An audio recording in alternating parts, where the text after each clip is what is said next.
আমড়া মাখা, বিলেতি আমড়া মাখা। কে কে খাবে? দেখে সবার কিন্তু জিভে জল আসছে।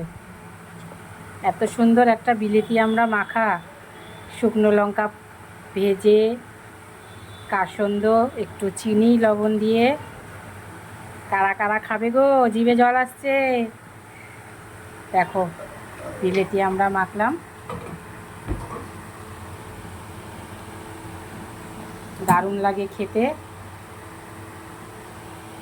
যারা যারা খাবে চলে আসো আমার বাড়িতে বিলেতি আমড়া মাখা খাওয়ার জন্য।